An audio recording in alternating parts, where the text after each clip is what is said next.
mag-ina mo. Kasi ilang beses ko ba sasabihin sa'yo, hindi ako sigurado kung anak ko nga yun. Siguro, tapusin mo muna yung problema mo sa mag-ina mo. Mahal mo pa rin si Cez, di ba? I still have feelings for her. But I don't think it's the right time para ipagsisigaw sa sarili ko.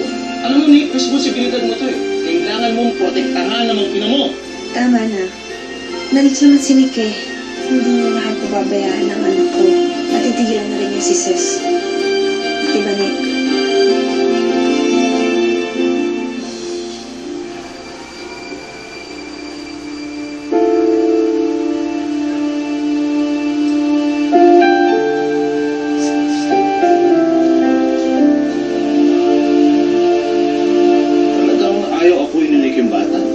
Kailangan ko makuha ang simpatya ni Nick.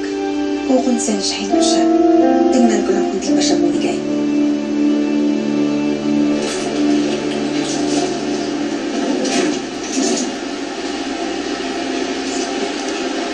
Sorry, Mune.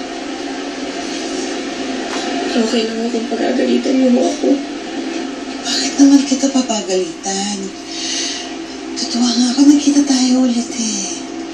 Pero na plinano ko mo ipagtanan eh. Alam ko masama mo yung loob mo sa akin. Naiintindihan kita. Alam ko mahal mo si Nick eh. At alam kong mahal ka din niya. Pero Nay, hindi mo kasi ganun kadaling yung sitwasyon eh. Ang hirap-hirap maging masaya.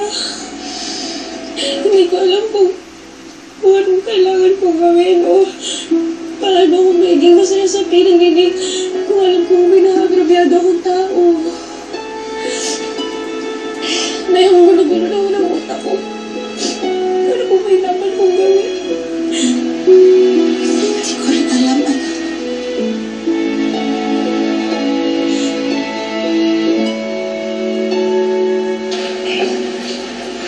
Teka lang, Kate. Gusto ka. Alam mo, Kate, bakit hindi ka na lang muna dito mag-stay sa bahay? Total, di ba doon, Johnny, aalis ka, mag-out of town ka ng mga 3 araw ba sa Cebu? Oh, dito ka na lang muna para maalagaan ka naman namin habang wala ang daddy mo. Yun nga po sana ang gusto ko para mabantayan kami ni Nick. Eh, tama lang yan dahil dito na nakatira yan eh. Doon, Johnny. Iho, dahil na lang. Total, doon din naman papunta yan pag kinasal kay ni Kate, di ba? Mabuti pa, kunin mo na yung mga gamit ni Kate. Di ba, Dan, Johnny, pagkagaling niyo na Cebu, susundin niyo na si Kate? Kadadating ko lang dito, parang gusto mo na akong paalisin kaagad. Alam mo kung nakakabigat kami sa'yo ng anak mo, tibali na lang. Dad, let's go. Oh, Kate? ano nangyari? Parang kumirat yung tiyan ko. Sinasabi ko na nga eh, masela ka magbuntis. Nick, huwag mo naman pasabay na loob ni Kate. Magsuri ka.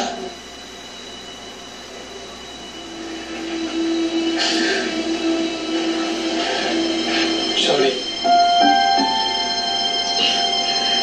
Mabuti pa siguro akyat na natin si Kate para makapagpahinga na siya doon, Johnny, ha? Sige, Tara, doon ka na sa kwarto. ganda na lang ha.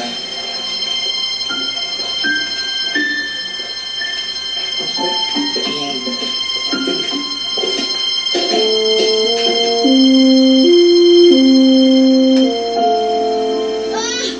Iyak ka ng iyak! Sige ka!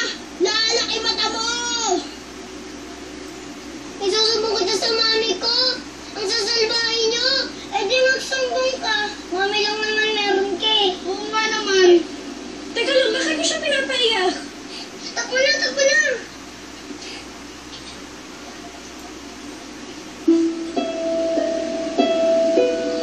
Huwag ka nang umiyak. Umalis na sila. Lagi na lang po nila akong tinutukso. Eh, bakit ka ba nila tinutokso? Ano ba tinutokso nila sa'yo? Niloloko po nila ako ng walang daddy. Hindi ko po kahit nakita ang daddy ko. Sabi po kasi ni nanay, may iba na siyang family.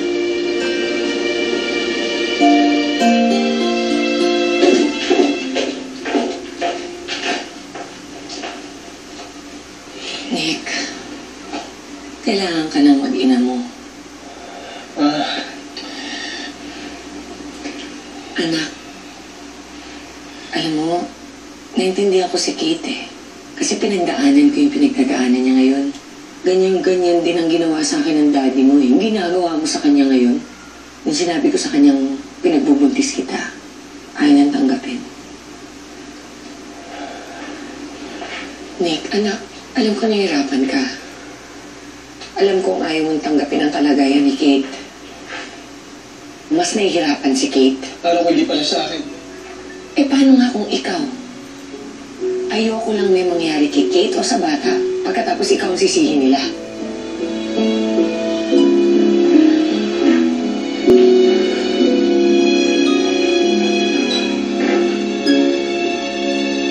Sa inyo nakatira si Kate? Oo eh. Wala kasi mag-aalaga sa kanya, Ses. Alam mo, kung may iba lang sana akong choice. Ano mo sa tingin ko nga? Mas mabuti kung doon na lang siya tumira.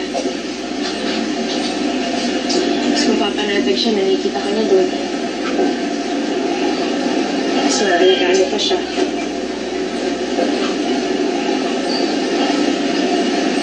Kung salita ka, parang pinamimigay mo na ako ah. Nick, hindi naman sa ganun.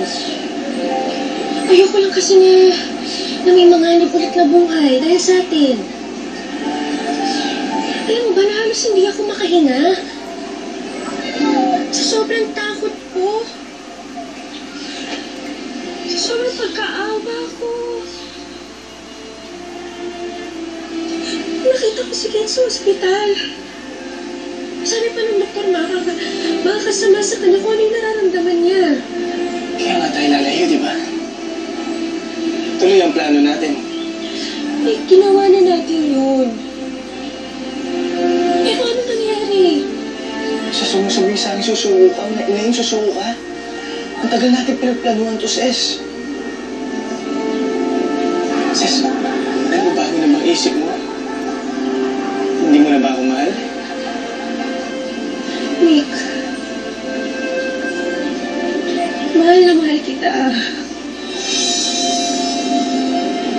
Kung hindi kita mahal, Nick, hindi naman tayo aabot sa ganito eh. Nilalaban na nga kita ng patigasan ng mukha eh. Kaya lang higit di naman kaya ng sikmura ko, Nick, na may matadamay na bata. Hindi ko kaya yun.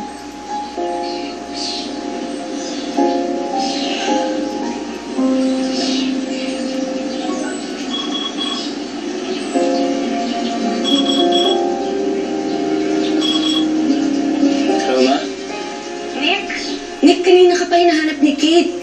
Sumasakit ang puso niya.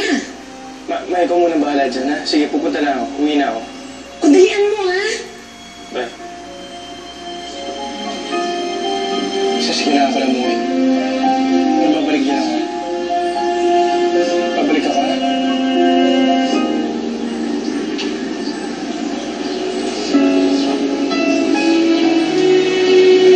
Nick, huwag ka na bumalik. Huwag ka nang sumuko sa akin. Isipin mo na yung mga pinagdaanan natin, Ses. Umuwi ka na.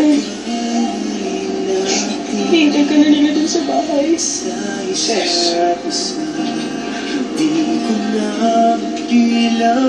Umuwi ka na. Kailangan ka nila dun sa bahay.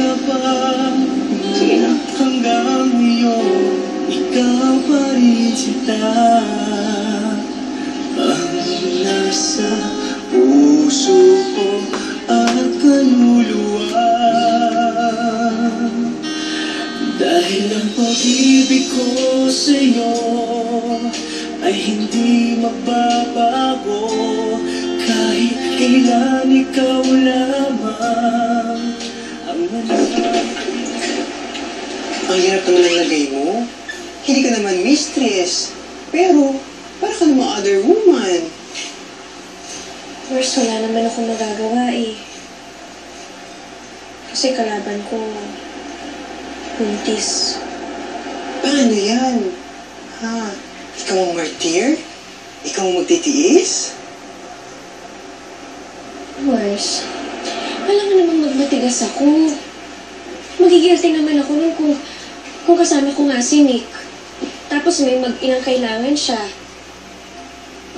Kaya, wala, titiisin ko na lang. Bakla, hanggang kailan ka magtitiis sa magpapaubaya kay Kate? Parang hindi naman yata kailangan na ikaw ang pumusan nun. Kailangan ba talaga pasakitan mo ang sarili mo? Ha? Kung ako yun, ay naku, baka nagdastas na ako ng pulso para maging pantay kami ng babaeng yun, no? Pero, huwag mong gagawin yun. Mars naman, syempre hindi ko gagawin yun. Mahal ko buhay ko, Mars. Kung mahal mo ang sarili mo, hindi mo kailangan magtiis, no? May karapatan ka para maging masaya. Ako boto ko kay Nick. Pero kung lagi ka na lang umiiyak ng ganyan, ay naku tigilan mo na yan.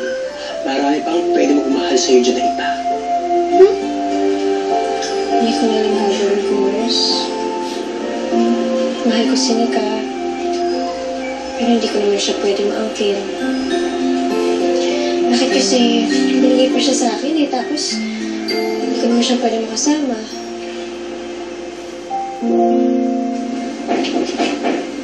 Kawin. Nick,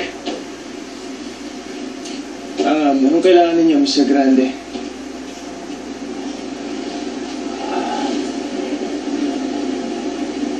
Nabalitaan ko yung sitwasyon niyo ni Kate. May oras para kayo makinig ng chismis. Basta tungkol sa anak ko, lagi ako nakikibalita. Nick, naiintindihan ko ang sitwasyon mo ngayon. Nandito ako para sa'yo. Lalo na't ngayon magiging ama ka na rin. Hindi ko nga anak yung dinadala ni Kate. Don't make the same mistake I did. Huwag mong hayaan na matulad sa'yo ang magiging anak. Huwag mong hayaan na maramdaman niya ang naramdaman mo ng bata ka. Huwag kang tumulat sa akin na hanggang ngayon pinagsisisihan ko pa rin. At higit sa lahat, huwag na huwag kang tutulat sa akin bilang santuwag na